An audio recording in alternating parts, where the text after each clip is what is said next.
Alright, hey, what's up? I'm Jedediah, and today I'm going to be reviewing these Mercurials. They're Nike Mercurial Vapor AG Elites, and it's going to be a review where I've already worn them for a couple months. As you can tell, they're still dirty. I haven't even really cleaned them. But I'm going to give you insight of what they feel like and how they performed over a period of about like 6 months, right in there, okay? So, breaking them in the beginning when I first got them was not as hard as I anticipated. When I first got them, the material was a little bit like stiff. I have a brand new pair that I'll show you right now. I'm about to make a review of these. These are brand new, and as you can tell, they're pretty stiff. And the inside is pretty stiff. It's still somewhat loose, but they're not the best out of box in my opinion, okay? But when I got them, I wore them in the shower, played them in a bunch, and they slowly did break in very well. And as you can see now, the material is very like loose, but in a good way. It's not too loose where my foot's sliding around inside of the shoe. They still held their shape in a really good way, okay? The AG sole plate I loved because it didn't sacrifice the air zoom part on the bottom just because they were AG, which has happened in the past.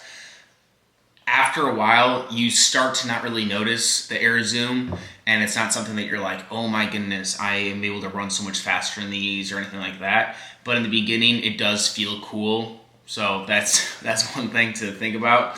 One side effect I will say that I did have a problem with towards the end is, as you can see right there, I don't know if you can see, but there's a crack in the sole plate. So the sole plate did crack, and I believe both of them.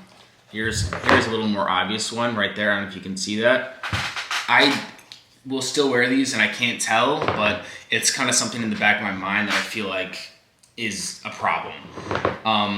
It took probably 3 or 4 months for that to happen, which sounds like a short period of time, but I'm playing games once or twice a week, trainings every day for 2 to 3 hours. So they went through a lot of wear. They held up very nicely on the the attachment from the upper to the insole or the sole plate didn't fall apart at all. So I really like that. I feel like it partly has to do with the AG studs are a little smaller and not as long as the FG ones. And so I believe, like, say hitting long balls or things like that, you're able to get underneath the ball more and not have to dig into the ground as much. I have these that as you can tell, the FG studs are a lot longer. And so say when you're changing direction or when you're hitting long balls, sometimes your studs can get caught in the turf. And I believe that can kind of cause some separation in this part. But these held together really well, and I believe it's partly the AG and partly not digging my foot in the ground. The heel blisters, didn't have any problems with blisters.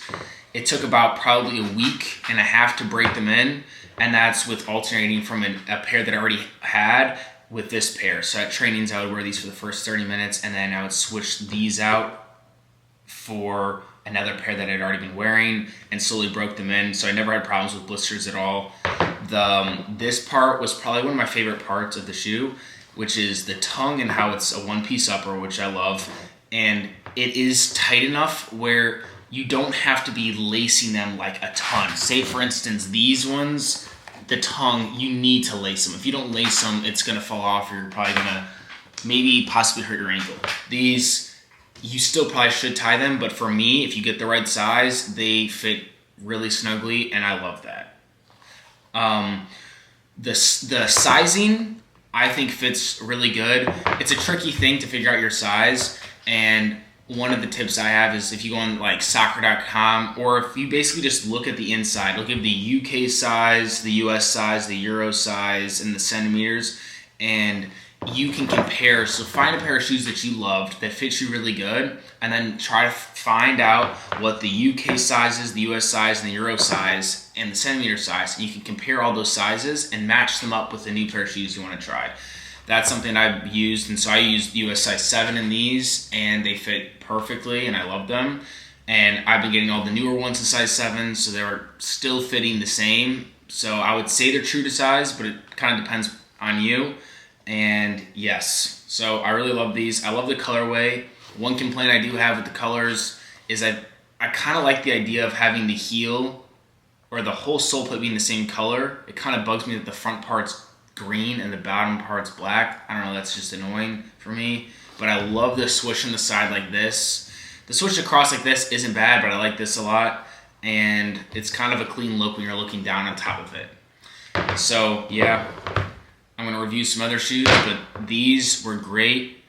I'm going to be saying goodbye to them here soon. It's going to make me cry, but subscribe if you want more videos kind of like this. I'm going to make a newer video that should be coming out soon after I post this one on a review of these brand new Mercurials. Okay? And I'll try to do a whole break-in process with you guys. So yeah, have a good day. Subscribe, comment, share. Even if you hated the video, let me know in the comments. All right? Thank you so much.